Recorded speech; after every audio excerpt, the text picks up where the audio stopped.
بسم اللہ الرحمن الرحیم۔ السلام علیکم ناظرین۔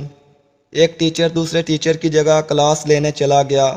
تھکن کے باوجود کامیابی کے موضوع پر طلباء کو لیکچر دیا اور پھر ہر ایک سے سوال کیا، ہاں جی آپ کیا بنو گے؟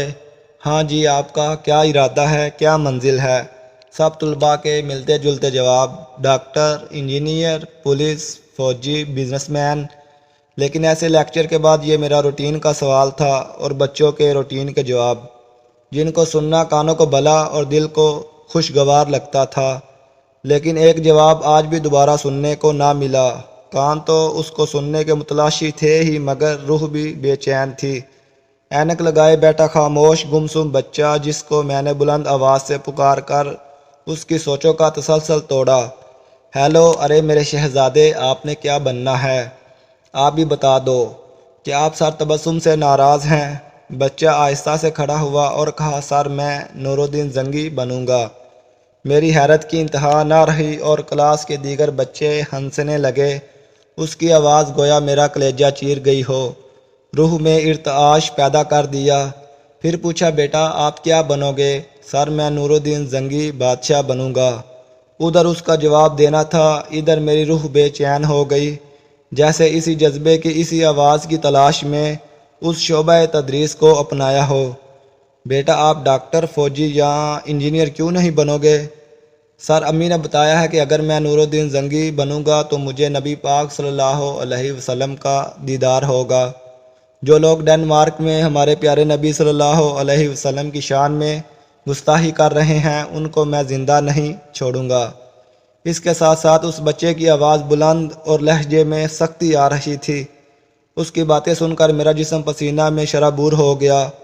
ادھر کلاس کے اختتام کی گھنٹی بجی اور میں روتا ہوا باہر آیا۔ مجھے اس بات کا احساس ہے کہ آج ماؤں نے نور الدین زنگی پیدا کرنے چھوڑ دیے ہیں اور اساتذہ نے نور الدین زنگی بنانا چھوڑ دیے ہیں۔ میں اس دن سے آج تا دم تحریر اپنے طلباء میں پھر سے وہ نور الدین زنگی رحمۃ اللہ علیہ تلاش کر رہا ہوں۔ کیا آپ جانتے ہیں وہ کون ہیں؟ اس ماں نے اپنے بیٹے کو کس نور الدین زنگی رحمۃ اللہ علیہ کا تعارف کروایا ہوگا؟ یہ واقعہ پڑھیے اور اپنے بچوں میں سے ایک عدد نور الدین زنگی رحمۃ اللہ علیہ قوم کو دیجیے۔ ایک رات سلطان نور الدین زنگی رحمۃ اللہ علیہ عشاء کی نماز پڑھ کر سوئے کہ اچانک اٹھ بیٹھے اور نم آنکھوں سے فرمایا، میرے ہوتے ہوئے میرے آقا دو عالم صلی اللہ علیہ وسلم کو کون ستا رہا ہے؟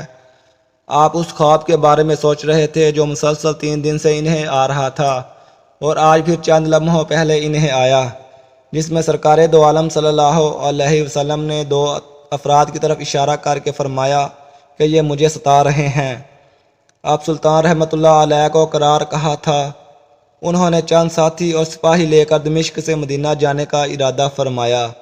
اس وقت دمشق سے مدینہ کا راستہ 20 سے 25 دن کا تھا، مگر آپ نے بغیر آرام کیے یہ راستہ 17 دن میں طے کیا۔